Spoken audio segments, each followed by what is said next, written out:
అయితే ఈ రోజున మనం నేర్చుకోబోయే విషయం ఏంటంటే, విశ్వాసులమైన మనము ఎలా ఉండాలి? మన ఇరుగు పొరుగు వారితో, మన నైబర్స్ లేదా లోకముతో మనం ఎలా జీవించాలనే విషయాల గురించి మనం నేర్చుకుందామే. ఎందుకంటే మనము విశ్వాసంలో జీవిస్తున్నాము కానీ, ఎవరితో ఎలా ఉండాలనే విషయాలు మనకు నిజంగా తెలియదనమాట. మందిరములో అలానే ఉంటాం, లోకముతో అలానే ఉంటాం, నీ యొక్క చుట్టుపక్కల వారితో నువ్వు అలానే జీవిస్తావు. అంటే వారితో నువ్వు ఎలా ఉంటావో మందిరంలో కూడా ఒక్కొక్కసారి నీ యొక్క విశ్వాసం తప్పిపోయినట్లు కనిపిస్తుంటుంది అనమాట. కాబట్టి ఈరోజు మనం నేర్చుకుందాం విశ్వాసులమైన మనము ఎలా జీవించాలని. చూడండి, ఒక మాట చదువుకుందాం. యోహాను సువార్త 13వ అధ్యాయము, యోహాను సువార్త 13:24 వచనము చదువుకుందాం. క్షమించాలి, 34, 35. మీరు ఆ ఒకరినొకరు ప్రేమింపవలనని ఒకరినొకరు ప్రేమించాలని మీకు ఆ కొత్త ఆజ్ఞ ఇచ్చుచున్నాను. ఆ నేను ఆ మిమ్మును ప్రేమించి నేను మిమ్మల్ని ప్రేమించినట్టే మీరును ఆ ఒకరినొకరు ప్రేమింపవలెను. ఒకరినొకరు ప్రేమింపాలను. మీరు ఆ ఒకని ఎడల ఒకడు ఒకని ఎడల ఒకడు ఒకరు ప్రేమ గలవారైన ఎడల ప్రేమ గలవారైన ఎడల దీన్ని బట్టి మీరు నా శిష్యులని నా శిష్యులని అందరూ తెలుసుకుందరు. దేవునికి స్తోత్రం. చాలా జాగ్రత్తగా జ్ఞాపకం చేసుకోండి.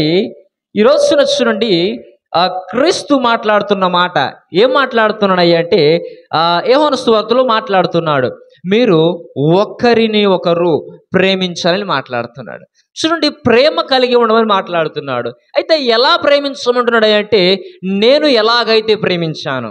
చూడండి, క్రీస్తు ఎలా ప్రేమించాడు అంటే, ఈ లోకంలో ఎన్నో నిందలు పాలయ్యాడు, ఎన్నో అవమానాలు లేదా ఎన్నో గాయాలు పొందడం మన కొరకు అన్నమాట. చూడండి, అయినా సరే తనలో ఉన్న ప్రేమ మాత్రము కొంచెము కూడా తరిగిపోలేదు. ఎప్పటి వరకు అంటే మరణ పడకలు చేరేంత వరకు, అనగా తిరిగి మన కొరకు సజీవుడై వచ్చేంత వరకు కూడా చూడండి ప్రేమ మాత్రము తరిగిపోలేదు. ఎలా ఉన్నాడంటే ప్రేమగానే జీవిస్తున్నాడు. చూడండి, ఈ లోకంలో ఉంటున్న నీవు కూడా క్రీస్తుని పోలి నడవాలి. నీవు ఉంటున్నావా ఈ లోకంలో ఉన్నంత వరకు కూడా? మనం ఇరుగు పొరుగు వారితో చూస్తున్నట్లయితే నిజముగా ప్రేమగా ఉండట్లేదు. మనం ఎలా ఉంటామా అంటే, చూడండి, ఒకవేళ వాడు ద్వేషాన్ని చూపిస్తే మనం కూడా ద్వేషాన్ని చూపిస్తుంటాం. ఒకవేళ వాడు మన మీద గొడవకు వస్తే మనము తిరిగి ఎప్పుడు గొడవ పడతామా అని ఆలోచనలో ఉంటాం అన్నమాట. చూడండి, అలా ఉండడానికి వీల్లేదు. ఈ లోకంలో నువ్వు అలా ఉంటున్నావేమో. నువ్వు ఎలా ఉండాలి? ప్రేమతో జీవించగలగాలి. అది ఎలాగంటే చూడండి, అవతల వాడు నిన్ను సరే కొట్టినా సరే, క్రీస్తు మాట్లాడుతున్నాడు కదా, ఒకడు నిన్ను ఒక చెంపను కొట్టినట్లయితే నువ్వేం చేయాలి? ఇదిగో రెండవ చెంపను చూపించాలని మాట్లాడుతున్నాడు. ఉన్నావా నీవు? క్రీస్తు సిలువ వేసినప్పుడు చూడండి, మొదటి దెబ్బ పడగానే లేదా మొదటి మాట ఏం మాట్లాడుతున్నాడు అంటే, వీరు ఏం చేస్తున్నారు తెలియదు, వీరిని క్షమించుడి అని మాట్లాడుతున్నాడు. అది కదా ప్రేమ అంటే. క్షమించే గుణము కలిగి ఉండడం కదా ప్రేమ అంటే. ఈ దినములో నీవు నేను కూడా క్షమాపణ గుణం కలిగి ఉన్నామా? లేదు. నీవు నేను కూడా వ్యతిరేకంగా జీవిస్తున్నాం. ఇదిగో క్షమించే గుణము నీలో ఉన్నట్లయితే ఆటోమేటిక్గా ప్రేమించే గుణాన్ని నువ్వు కలిగి ఉంటావు. ఈ దినంలో ప్రేమిస్తున్నావా నువ్వు నీ చుట్టుపక్కల వాళ్ళని? మన సాక్ష్యం ఎలా ఉంది? ఒకసారి మన చుట్టుపక్కల వాళ్ళని అడిగి తెలుస్తుంది మన జీవితం ఎలాంటిది అనమాట.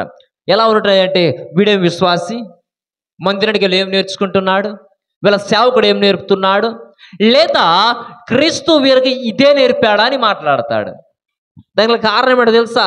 నీ జీవితం అటువంటిది, నీలో ప్రేమ లేదు. ఇదిగో నోరు తెరిస్తే మన జీవితం అంతా కూడా ఇదిగో చూడండి అన్ని చెడు మాటలే.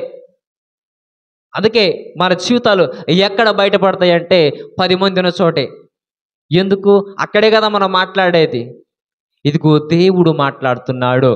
ఇదిగో నువ్వు ఎలా ఉండాలంటే, మందిరము బయట ఎలా జీవిస్తావో లేదా మందిరము లోపల నువ్వు ఎలా ఉన్నావో మందిరము బయట కూడా నువ్వు అలానే జీవించగలగాలి. ఇదిగో నీవు క్రైస్తవుడుగా కనబడగల లోకంలో, ఈ లోకంలో నీవు అలా ఉంటున్నావా? ఈ రోజున నేను నువ్వు పరీక్షించుకోవాలి.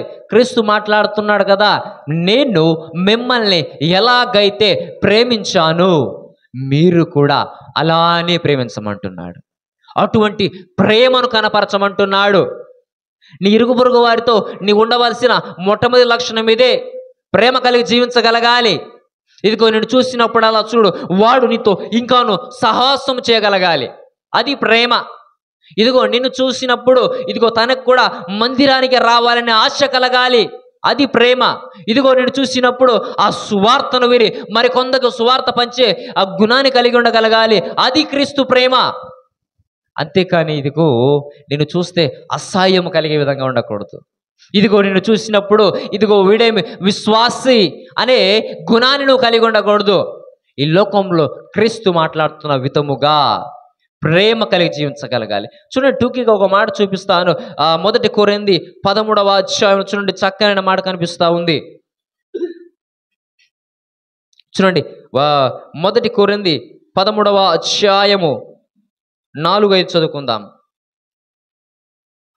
ప్రేమ దీర్ఘకాలము సహించును, దీర్ఘకాలము సహించును, దయ చూపించును, దయ చూపించును. ప్రేమ మత్సరపడదు, ప్రేమ డంబముగా ప్రవర్తింపదు, అది ఉప్పొంగదు, అమర్యాదగా ఉండదు, స్వప్రయోజనమును తన సొంత ప్రయోజనం కొరకు విచారించదు, త్వరగా కోప్పడదు, అపకారమును చెడు ఉద్దేశం అన్నమాట మనసులో ఉంచుకోదు, దుర్నీతి విషయమై సంతోషపడక సత్యమునందు సంతోషించును. దేవునికి స్తోత్రం. చూడండి, పౌలు మాట్లాడుతున్న మాట అన్నమాట. ప్రేమ ఉన్నవారు ఎలా ఉంటారంటే చూడండి, మత్సరపడదట. మత్సర అంటే చూడండి, నాకంటే నా చుట్టుపక్కల వాళ్ళు బాగా అభివృద్ధి పడుతున్నాడనే ఆ యొక్క చెడు ద్వేషం ఉండదన్నమాట. ఒకవేళ వాడు ఫర్ ఎగ్జాంపుల్ ఏదన్నా మంచి 10 ఇల్లు కట్టిన అనుకోండి, వెంటనే మనకు అసహ్యం అనేది ఎక్కువ పెరిగిపోతుందన్నమాట. అబ్బా, అంత పెద్ద ఇల్లు అంటే ఎక్కడి నుండి వచ్చింది, ఆ అమౌంట్ ఎక్కడిది, చూడండి ఆ డబ్బు ఎక్కడి నుండి వచ్చింది. ఒక వస్తువు కొన్నామనుకోండి, ఆ వస్తువుని చూసి కూడా నీ యొక్క జీవితమును ఎలా ఉండాలంటే దాన్ని నీవు చూడండి అసహ్యపడే విధంగా ఉండకూడదు. అక్కడ కూడా ప్రేమను కనపరచాలి. ఈ లోకంలో ఎలా ఉంటున్నామో తెలుసా, మనలో మనకే చెడు వ్యసనం అనమాట.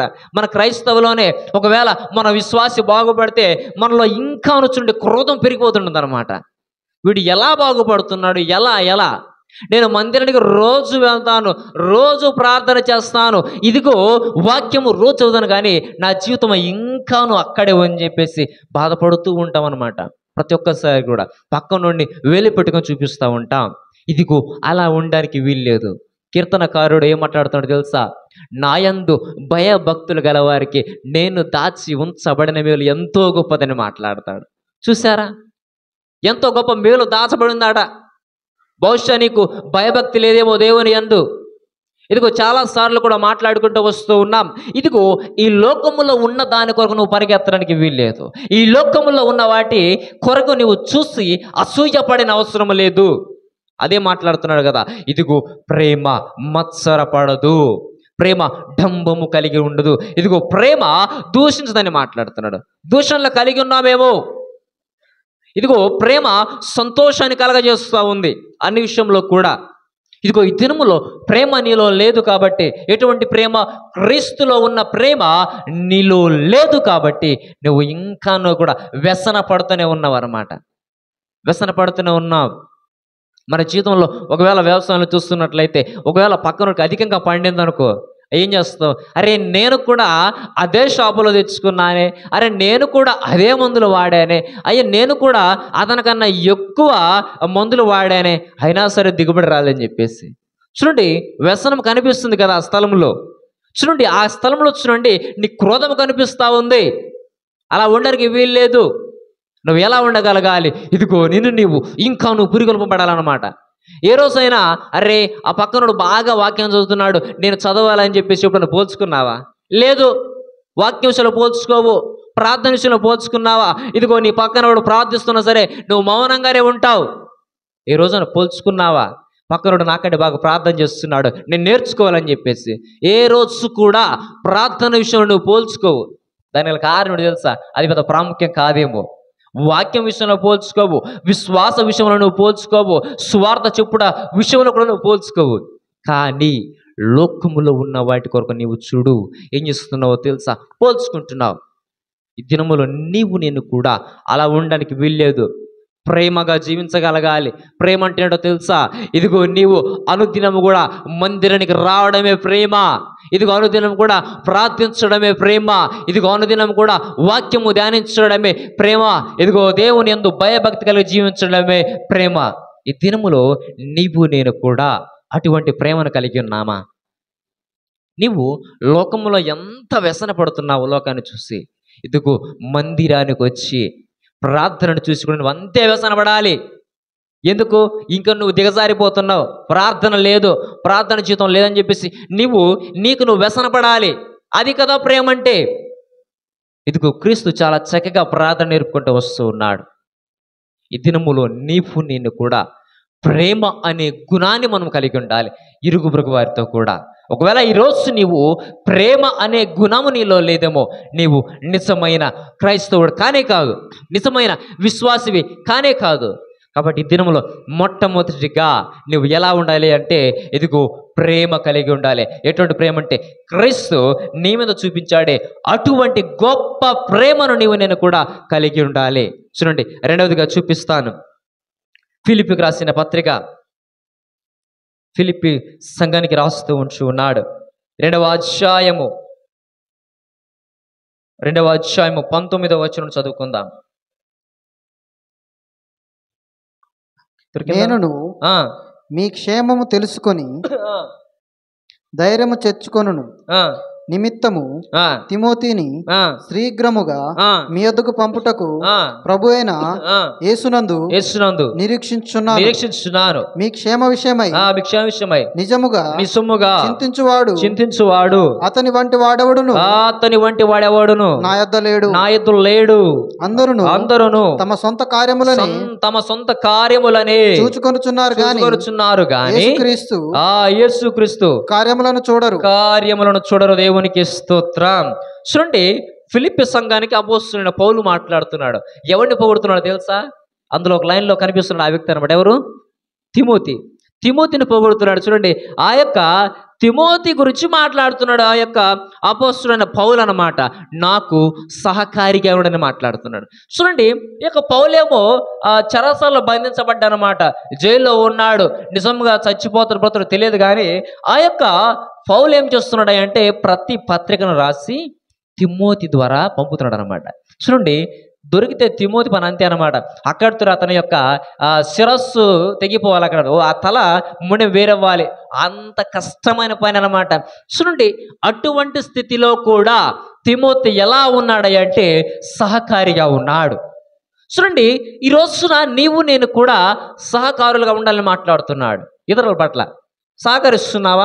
ఒకవేళ మన చుట్టుపక్కల వాళ్ళు ఏదైనా జ్వరమో లేదా ఇంకేదైనా బాధ ఉన్నప్పుడు చూడండి, మనం ఏం చేస్తున్నాం అంటే, అతను ఒకవేళ నాకు కొంచెం ఇలా చాలా ఇబ్బందిగా ఉంది, హాస్పిటల్ తీసుకెళ్ళమని మనం ఏంటి తెలుసా? అబ్బో నాకు చాలా పని ఉంది, కుదిరే సమస్య లేదు.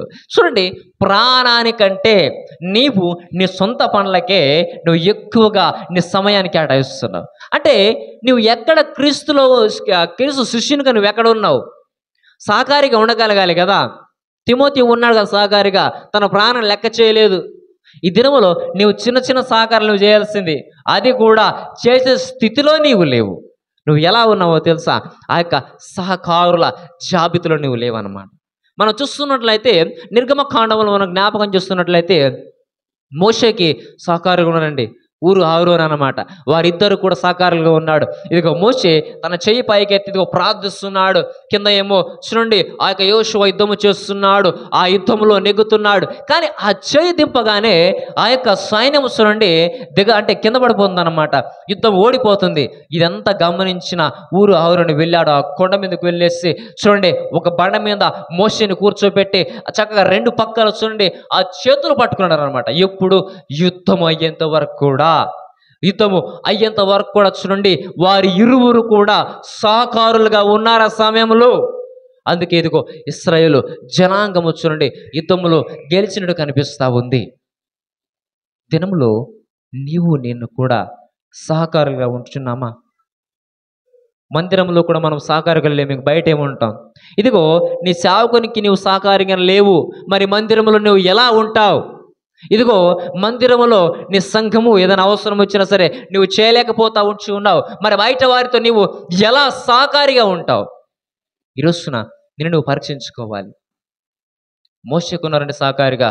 మోషేను చూసి చూసి తట్టుకోలేక ఇద్దరు ఊరికారు ఆ కొండ మీదకి.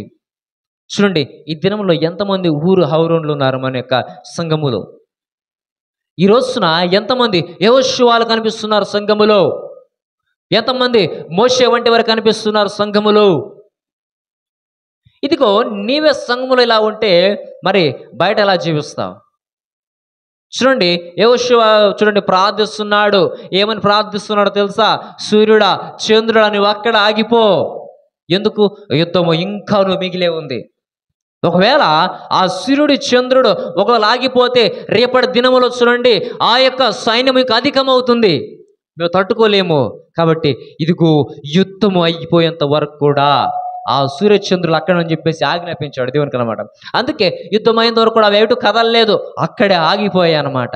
చూడండి, ఇంచుమించు 12 గంటల పాటు అక్కడ ఆగిపోయాట. చూడండి, యుద్ధం మాత్రం చేస్తున్నారు అయ్యేంత వరకు కూడా. ఇదిగో ఎవరు సహకారిగా ఉన్నారంటే సూర్యచంద్రులు అక్కడ సహకారి కనిపిస్తూ ఉన్నారు. ఎవడు? యెహోషువ దేవునికి ప్రార్థించాడు కాబట్టి. చూడు ఎంత గొప్ప విషయమో. ఈ దినములో సహకారుల జాబితాలో నీవు ఉన్నావా? క్రీస్తుకు పేతురు సహకారిగా ఉన్నాడు. అందుకే ఆ కార్యాలు ఇదిగో అపోస్తల కార్యంలో పేతురు చేశాడు. ఇదిగో ఈ దినములో నీవు నేను కూడా ఈ లోకంతో దేవుని యొక్క ప్రేమను సహకారులుగా చూపిస్తున్నామా? నేను పరీక్షించుకోవాలి. సహకారులుగా లేము. ఇదిగో ఇంకాను కూడా అబద్ధ ప్రవక్తలుగానే జీవిస్తూ ఉన్నాం. ఇదిగో ఇంకాను కూడా చూడండి నీవు నేను కూడా వ్యసన పడుతూనే ఉన్నాం. ఇంకెక్కడ సహకారులుగా నీవు నేను ఉంచి ఉన్నాం? సహకారులుగా ఉండగలగాలి. సహకారులు అంటే సహాయం చేసే గుణం అన్నమాట. ఈ దినములో సహాయం చేసే గుణాన్ని నువ్వు ఎప్పుడైతే కలిగి ఉంటావో అప్పుడే అద్భుతమైన విజయాలు నువ్వు చూస్తావు. మన కుటుంబంలో ప్రార్థన జరుగుతున్నప్పుడు ఈ సామాన్లను చక్కగా పట్టుకెళ్తారనమాట. పట్టుకెళ్తున్నప్పుడు వాళ్ళు చేస్తున్న మనం చూస్తూ ఉంటాము, కానీ కనీసము ఒక లైట్ పడదాము, కనీసం స్టాండ్, కనీసం బరకమైన పడదామనే ఉద్దేశం మనలో లేదు. అది చూస్తుంటాంలా కానీ మనం చూడండి దాన్ని కనీసం దగ్గరికి వెళ్ళడం కూడా ఇష్టపడటం లేదు. మరి ఎలా నీవు సహకారిగా ఇళ్ళకొల ఉంటావు? ఇదిగో పౌలుకి సహకారిగా తిమోతి ఉన్నాడు. తన ప్రాణము సైతము లెక్క చేయకుండా తన శిష్యునిగా ఉన్నాడు. అందుకే ప్రతి పత్రికలో కూడా చూడండి తిమోతి తీసుకెళ్తున్నట్టు కనిపిస్తుంది అన్నమాట. చూడండి, అందుకే తిమోతికి ఎక్కడ స్థలము దొరికింది అంటే దేవుని రాజ్యములో స్థలము దొరికింది. ఈ దినములో నీకు నాకు కూడా దేవుని రాజ్యంలో స్థలము దొరకాలంటే ఖచ్చితంగా సహకారిగా ఉండాలి. ముందుగా ఈ మందిరంలో సంఘముతో ఉన్నట్లే నీవు ఈ లోకముతో కూడా సహకారిగా ఉండాలి. చెడు వ్యసనాలతో సహకారిగా ఉండడానికి చాలామంది కూడా చెడు వ్యసనాలతో మనం సహకారిగా ఉంటాం అన్నమాట. మన తల్లిదండ్రులకి మనం పాడు చేస్తుంటాం, లేదా పిల్లల్ని పాడు చేస్తుంటున్నాం, సహకారిగా ఉంటాం మన ఆ విషయంలో అన్నమాట, పాడు చేసే విషయంలో. అంతేగాని మంచి విషయంలో సహకారిగా ఉండం. ఎప్పుడైనా మందిరానికి పిల్లల్ని మనము ముందుగా పంపించామా, లేదా మన మందిరానికి ముందుగా వచ్చామా? లేదు, మనం ఇంకా పాడు చేస్తుంటాం అనమాట. ఆగాగే నా కంగరేముంది. మన జీవితంలో మనము ఎంత దారుణమైన స్థితిలో ఉన్నామో తెలుసా? సహకారిగా ఉండట్లేదు. అక్క వస్తే అనరాము, ఒకవేళ అక్క రాకపోతే అసలు అనరారు. ఇదిగో ఒకవేళ వస్తే ఇద్దరు ఒకేసారి క్లోజ్ అన్నమాట, సమానత్వం అన్నట్టు. చూడండి, సిద్ధపాటు కలిగి ఉండగలగాలి. ఒకవేళ బుద్ధిగల కన్యకలుగా నువ్వు లేకపోతే దేవుని యొక్క రాగా నువ్వు అలా అంటావా? లేదు మాన రాలేదు కూడా నేను కూడా రానులే అని చెప్పేసి. ఇదిగో ఈ దినములు ఎవరు వచ్చినా రాకపోయినా దేవుని రాజ్యములో నీవు నేను అడుగు పెట్టాలంటే సహకారిగా ఖచ్చితంగా ఉండగలగాలి. అది దేవుని యొక్క విశ్వాసిగా మనలో ఉన్న 2వ లక్షణము. చూడండి, మరొక విషయాన్ని చూపిస్తాను. మత్తయి సువార్త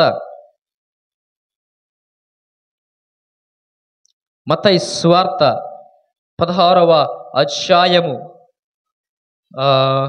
17వ వచనం చదువుకుందాం. 16, 17, 18 కూడా.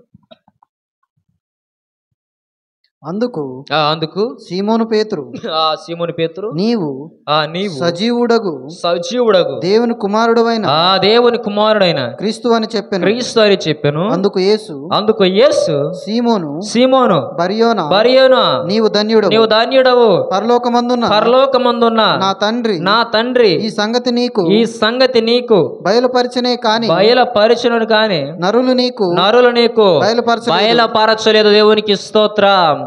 చాలా జాగ్రత్తగా గమనించుడు. క్రీస్తు ఒకరోజు తన యొక్క శిష్యులు అడుగుతున్నాడు అనమాట. ఏమని అడుగుతున్నాడు అంటే, నేను ఎవరని మీరు అనుకుంటారని చెప్పేసి. అయితే కొంతమంది ఏమో ఏలియా అంటున్నాడు, మరి కొంతమంది ఏమో నీవు ఖచ్చితంగా యోహాను అని అంటున్నాడు అనమాట. చూడండి, కానీ ఈ యొక్క సీమోను ఏమంటున్నాడు తెలుసా? సజీవుడవైన దేవుని కుమారుడిని మాట్లాడుతున్నాడు. చూడండి, నిజం మాట్లాడగలిగాడు. ఇదిగో తన హృదయములో చూడండి ఏదైతే ఉందో దాన్ని ధైర్యముగా బయలుపరచగలిగాడు. క్రీస్తు వెంటనే అభినందిస్తున్నాడు. ఏమనో తెలుసా? నీవు ధన్యుడు అని మాట్లాడుతున్నాడు. చూడండి, ఈ దినంలో చూడండి క్రీస్తుని ఒప్పుకున్నాడు ఆ యొక్క సీమోను బర్యోను. చూడండి, ఈ దినములో చూడండి అభినందిస్తున్నాడు అనమాట. ఎందుకు? మంచి పని చేశాడు కాబట్టి. మంచి పని అంటే ఆ యొక్క దేవుని కుమారుడు అని చెప్పేసి ఒప్పుకున్నాడు అనమాట. చూడండి, అందుకు అభినందిస్తున్నాడు. ఈ దినంలో నీవు నేను కూడా నిజముగా అభినందించగలనమాట. చూడండి, ఎటువంటి అభినందన అంటే మన లోకంలో చూస్తున్నప్పుడు మన పిల్లలు ఉంటున్నారు. మన పిల్లలు చూడండి ఏదైనా చిన్న పని చేస్తే మనం ఏమంటామంటే చేసేవాళ్ళే అదొక పని. చూడండి, వాడికి ఏమనిపిస్తుందంటే వాడు ఇంకాను కూడా నీ మీద కోపంతో దిగజారిపోతాడు అనమాట. నువ్వేం చేయాలి? అభినందించాలన్నమాట. వాడు కనీసం ఒక పుల్ల పక్కన పెట్టినా నువ్వేం చేయాలి? అభినందించాలన్నమాట. అబ్బా చాలా చక్కని పని చేసావు. వాడు అభినందిస్తేనే వాడు ఏం చేస్తాడు? ఇంకో తెచ్చాలని ఆశ వాడు కలిగిద్దానమాట. ఈ దినంలో నువ్వు అభినందిస్తావా? అసలు అభినందించే అవకాశమే లేదు. వాడు ఏదైనా పని చేయగానే నువ్వేం చేస్తావు? నీ కుటుంబంలో అబ్బో నేను పని చేయలేదు, నీ వయసులో నేను చాలా చేసేలాంటి పనులు, ఇదిగో ఇది పెద్ద పని కాదేమో అని చెప్పేసి వాడిని ఇంకా కూడా మనం ఎంకరేజ్ చేయడానికి ప్రయత్నం చేయము. ఈ దినములో అభినందించగలగాలి. ముందుగా నీ పిల్లల్ని నీ కుటుంబాన్ని వాళ్ళని అభినందిస్తేనే అప్పుడు మాత్రమే వాడు ఇంకాను కూడా నీకు సహాయం చేయగలగాలని ఆశ వాడు కలిగిస్తారనమాట. ఈ రోజున మనమే అభినందించలేదన్నమాట. ఏం చెప్పాలంటే వాళ్ళు చెప్పేది మనం వినే స్థితులు లేవు. ఎలా అభినందిస్తావు? నీ యొక్క ఇంట్లో పిల్లలు ఉంటున్నారేమో, చాలా జాగ్రత్త. ఈ లోకాన్ని నువ్వు ముందుగా నీ వశము చూసుకోగలగాలి. నీ పిల్లల్ని నువ్వు అభినందించగలగాలి. నీ కుటుంబంలో నీ భార్యను నువ్వు అభినందించగలగాలి. ఇదిగో నీ యొక్క తండ్రిని నువ్వు అభినందించగలగాలి. అప్పుడు అవన్నీ పురుగులు పబడినట్టుగా చూపిస్తుంది అనమాట. చాలామంది కూడా ప్రార్థన చేయలేకపోతున్నాడు. ఏ రోజైనా అరే పక్క నుండి చెప్పావా ప్రార్థన చేయాలి, చేయాలి ఏదో 2 మాటలు అని చెప్పేసి కనీసం చేసినప్పుడు అభినందించావా? లేదు. అభినందనకు మనము వారిని దూరముగా నెట్టివేస్తూ ఉన్నాం. ఈరోజు నువ్వు అలా ఉంటున్నావేమో, చాలా జాగ్రత్త. అభినందన చాలా ప్రాముఖ్యమైనది. అందుకే క్రీస్తు అభినందిస్తూ వచ్చాడు. ఇదిగో పేతురుని అభినందించాడు తెలుసా? అందుకే పేతురికి పరలోకపు తాళపు ఆ యొక్క గుమ్మపు తాళపు చెవి పేతురు చేతిలో ఇచ్చాడు. ఈ దినములో నీవు నేను కూడా అభినందన చాలా ప్రాముఖ్యమైనది. నీ ఇరుగు పొరుగు వారిని రోజైనా అభినందించావా? చాలా మంచి పని చేసావు, లేదా చాలా మంచి వస్తువు కొన్నావు, లేదా అబ్బా ఇదిగో ఇంటిని చాలా బాగా కట్టుకున్నావు, ఇదిగో నువ్వు ఈ పని చేసావు చాలా మంచిదని చెప్పేసి మనకు ఆలోచన ఒకటే వస్తారన్నమాట, దీనికంటే పెద్దది నేను చేశానని చెప్పేసి టక్కుని చెప్పేస్తాం. ఇక వెనక ముందు ఆలోచించే సమయమే లేదు. చూడండి, వాడు చిన్న పని చేసినా సరే అభినందించగలగాలట. క్రీస్తు అదే నీకు నేర్పిన గొప్ప బోధ. అంతేలే కానీ ఒకవేళ వాడు చిన్నపాటి సైకిల్ కొంటే అబ్బు నా దగ్గర బండి ఉంది కదా, నీ దగ్గర చిన్న సైకిల్ అని చెప్పేసి వెంటనే వాడిని అలా చేయడం కాదట. వాడి సైకిల్ ఏమో 3000, నీ బండి ఏమో 50,000 అనమాట. చూడండి ఎంత డిఫరెన్స్ కనిపిస్తుందో. వెంటనే ఏం చెప్తావు అంటే చిన్న సైకిలే కదా, నా దగ్గర దీనికంటే పెద్ద బండి ఉందని చెప్పేసి. అది కాదు నీకు దేవుడు నేర్పేది. వాడిని అభినందనలు నేర్పాలి. వాడికి అభినందనలోకి వాడిని తీసుకుని రావాలి. ఇదిగో ఈ దినపోరు నీవు 3000 సైకిల్ కొంటే రేపటి దినంలో అదే 30,000 పెట్టి నువ్వు బండిని కొంటావు. ఆ సత్తా నీకు అని చెప్పేసి నువ్వేం చేయాలి? ఇంకా అభినందించాలి. అదేట క్రీస్తు నీకు నేర్పే గొప్ప గుణమాట. అది నీకు క్రీస్తు చెప్పే గొప్ప బోధట. అభినందన నువ్వు కలిగి ఉండగలగాలి. ఒకవేళ పేతురు ఆనాడు ఒకవేళ దేవుడు నేను నిన్ను ఎరగనని చెప్పేసి 3 సార్లు చెప్పినప్పుడు వదిలేస్తుంటే 3000 మందిని మార్చగలిగేవాడే కాదు.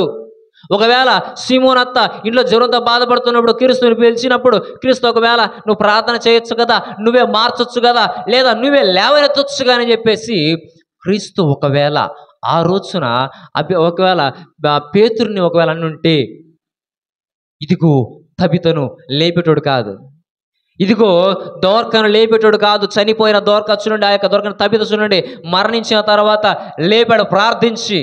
ఎందుకు? ఆనాడు క్రీస్తు పేతురుని ముందుకు నడిపించాడు కాబట్టి. ఈ దినములో నీవు ఇంకాను అక్కడే ఉన్నావు, అందుకే సంఘం అభివృద్ధి కావట్లేదు, అభినందన లేదు. అందుకే కొత్త కుటుంబ మందిరం రాలేకపోతా ఉంది. ఎందుకు? వచ్చిన వాడిని నువ్వే చెడగొడుతున్నావు అనమాట. వచ్చిన వాడిని నీవే పాడు చేస్తున్నావు. వచ్చిన వాడిని నీవే ఎగతాళి చేసి బయటకు పంపుతున్నావు. వచ్చిన వాడిని నీవు అభినందించగలగాలి. రెండు ముక్కలు ప్రార్థించాడా అభినందించాలి, వాక్యము ధ్యానించాడా అభినందించాలి. మనం ఏం చేస్తాం? అయ్యో తప్పు చదివాడాడు, మొత్తం తప్పే, ప్రార్థన తప్పే, వాక్యము తప్పే, పాటలు తప్పే. వాడు ఏం చేస్తాడంటే ఇక కురింగిపోతాడనమాట. ఇంకెక్కడ వాడు అభినందనకు నడుస్తాడు. అభినందిస్తాం ఎప్పుడు తెలుసా? మీరు ఎప్పుడైనా త్రాగేటోళ్ళని చూసారా? నేను చాలాసార్లు చూసాను. ఎందుకంటే బాగా ఇక్కడ అనమాట. వాడు ఒకటి తాగితే వాడిని తెగ అభినందిస్తారు. అబ్బాయి వీడు ఇంకొకటి తాగే గుణం వీడుకుందని చెప్పేసి. చూడండి, వాడు 2-3 తాగడానికి వాడిని ఇంకా అభినందిస్తారు. వీడు మా వాడు ఉన్నాడు రా, ఆ 2-3 ఆ బీర్లు కూడా చక్కగా తాగేస్తాడని చెప్పేసి. నేను చాలాసార్లు విన్నాను. చక్కగా అక్కడ వచ్చినప్పుడు వాతావరణంలో చక్కగా వచ్చాడు అనమాట. వాళ్ళు ఎంత అభినందనలు తెలుసా? నాకు చాలా ముచ్చటేసింది అనమాట. వాడు 2 గ్లాసులు తాగగానే వీడు తెగ అభినందించేటోడు. మా వాడు అయినా పడే ఛాన్సే లేదు. అయినా వాడు ఇంకొక 2 పోసినా వాడు ఎలా ఉంటాడో అలానే నిలువుగా చక్కగా నిలబడి ఉంటాడని చెప్పేసి వారు చక్కగా ఒకరినొకరు అభినందిస్తుంటే వాడు ఇంకా బాగా తాగాడు అనమాట. చూడండి, వాడు చెడు వ్యసనాల్ని అంతగా అభినందిస్తున్నప్పుడు నువ్వు ఎలా ఉండగలగాలి? నువ్వు అది కాదు అభినందించేది. మనం చెడు పనులు చేస్తే చాలా బాగా అభినందిస్తామన్నమాట. దొంగ పనులు చేసిన అభినందిస్తావు. ఎందుకు? మన దృష్టిలో అది చాలా మంచిది కాబట్టి. అటువంటి అభినందన కాదు కోరుకున్న దేవుడు. అటువంటి అభినందన కాదు నువ్వు చేసేది. నువ్వు చేసే చెడ్డ పనులకి వాళ్ళని ఎంతో ప్రోత్సహిస్తావు. మరి మంచి పనులు చేసినప్పుడు నువ్వు ఎలా ఉండగలగాలి? నువ్వు ఎలా అభినందించగలగాలి? అప్పుడు మాత్రమే నీవు క్రీస్తును పోలిన ఆ వాడిగా ఉంటావు ఈ లోకంలో. అలా ఉంటున్నావా? ఈరోజున నిన్ను నీవు పరీక్షించుకోగలగాలి. ఈరోజున నిన్ను నీవు కూడా దేవుని యందు ఖచ్చితంగా పరీక్షించుకుంటేనే కానీ దేవుడు నీతో మాట్లాడాడు. ఈ దినములో మొట్టమొదటిగా మాట్లాడుతున్నాడు కదా, ప్రేమ కలిగి ఉండగలగాలి. రెండవదిగా సహకారిగా ఉండగలగాలి. ఎప్పుడు బయట వారితో, ముందుగా సంఘముతో ఉండగలగాలి. మూడవదిగా మాట్లాడుతున్నాడు కదా, అభినందించగలగాలి. అభినందనలో నీవు ముందుకు వెళ్ళగలగాలి. అప్పుడే దేవుడు నిన్ను కూడా ప్రేమిస్తాడనమాట. అది దేవుడు నీకు నాకు నేర్పిన గొప్ప గుణము. చూడండి, మరొక గుణాన్ని చూపిస్తాను. మొదటి సమూయేలు 24వ అధ్యాయం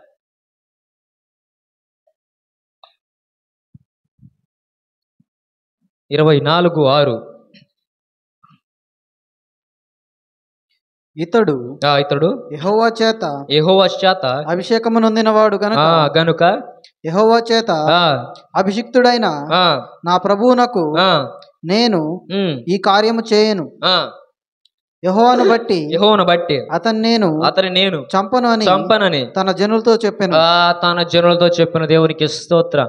చూడండి, ఇక్కడ ఎవరి గురించి మాట్లాడుతున్నాడు అంటే, ఒకరేమో సౌలు రాజు, రెండవ వాడేమో దావీదు అనమాట. చూడండి, ఈ అధ్యాయం చదువుతున్నప్పుడు ఇద్దరు కనిపిస్తూ ఉంటారు అనమాట. చూడండి, సౌలు ఏం చేస్తాడంటే దావీదును చంపడానికి ప్రయత్నం చేస్తాడనమాట. చూడండి, దావీదును చంపాలని అనేక పన్నాగాలు పన్నాడు అనమాట. పన్ని చాలాసార్లు తరిమాడు. కానీ దావీదు మాత్రం దొరకట్లేదు. కానీ దావీదుకు దొరికాడయ్యా. ఎవడంటే సౌలు రాజు దొరికాడు. ఇప్పుడు ఫర్ ఎగ్జాంపుల్ మన జీవితంలో మనల్ని ఎవరైనా కొట్టాలని ప్రయత్నం చేశాడు, చాలాసార్లు ప్రయత్నం చేశాడు, మనం దొరకలేదు. ఒకవేళ పొరపాటున వాడు దొరికితే ఏం చేస్తాం? మామూలు వాడికి ఇక తిరిగి మామూలు బాధుడు కాదు. ఎందుకు? వాడు చాలాసార్లు మీద ప్రయత్నం చేశాడు కాబట్టి. మరి ఉండి వాడు దొరికినప్పుడు ఏం చేస్తాం? ఆ పిచ్చి దెబ్బలు కూడా వదులుతాం అనమాట. ఎందుకు? వాడు మాకు దొరకడని చెప్పేసి. చూడండి, అదే సమయం దావీదుకు వచ్చింది. సౌలు తరిమాడు, కానీ దావీదు దొరకలేదు. కానీ ఇదిగో దావీదుకు సమయం వచ్చింది. కానీ ఏమంటున్నాడో తెలుసా? వీడెవడు? దేవుని చేత అభిషేకించబడిన వాడు. కాబట్టి నేను సంపరని మాట్లాడుతున్నాడు. చూసారా ఎంత గొప్ప మాట అంటున్నాడు?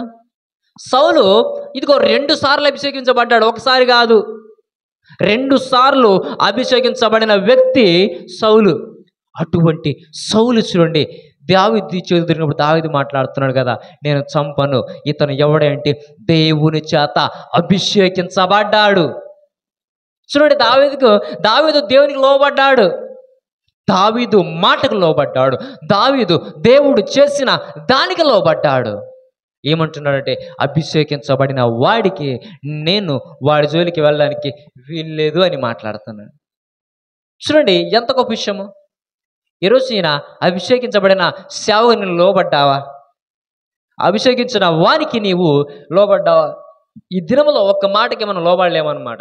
కానీ దావీదు చూడండి, నిజం చెప్పాలంటే దావీదు తెలియదు. ఆ టైంలో అభిషేకించే టైంలో దావీదు ఆ స్థలంలో లేడు. అయినా సరే అభిషేకించబడ్డ సౌలుని చూడండి ఏం మాట్లాడుతానంటే, నేను చంపను, ఎందుకంటే దేవునికి నేను విరోధిగా ఉంటానని చెప్పేసి చిన్న భయం కలిగింది. ఈ దినములో భయభక్తి కలిగి ఉండగలగాలి. ఇదిగో దావీదు అందుకే భయపడ్డాడు, దేవునికి భయపడ్డాడు. ఇదిగో చూడండి, అవకాశం వచ్చింది, అవకాశాన్ని సద్వినియోగం చేసుకోవాలి. మనం వదులుకుంటామా? ఒక 10 సార్లు నేను బాధను ట్రై చేసినప్పుడు వాడు దొరికితే అసలు వదులుదామా? అసలు వదిలే సమస్య లేదు. వాడు ఏదో ఒక టైంలో దొరికినప్పుడు వెంటనే ఇక వాడిని బాధుడే. ఎందుకు? అన్నిసార్లు నేను ప్రయత్నం చేశాడు. కానీ దావీదు అవేవి కూడా మనసులో పెట్టుకోలేదు.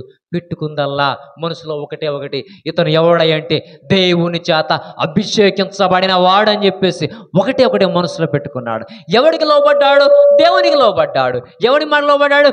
దేవుని మాటకు లోబడ్డాడు. అందుకే చూడండి ఎంత గొప్ప పని చేస్తున్నాడు తెలుసా? అందుకే దావీదు అన్ని పాపము చేసినా సరే ఇదిగో దావీదుని దేవుడు క్షమించాడు. అందుకే ఇంచుమించు 72 కీర్తనలు రాసే గొప్ప యోగ్యతను దావీదుకి ఇచ్చాడు. ఇదిగో ఈ దినములో నీవు నేను కూడా అటువంటి గుణాన్ని మనం కలిగి ఉన్నట్లయితే, ఇదిగో దేవునికి నీవు నేను కూడా లోబడినట్లయితే దేవుడు ఏం చేస్తున్నాడో తెలుసా? నిన్ను నన్ను కూడా ఇదిగో ఆ రాజ్య వారసులుగా చేస్తాడు.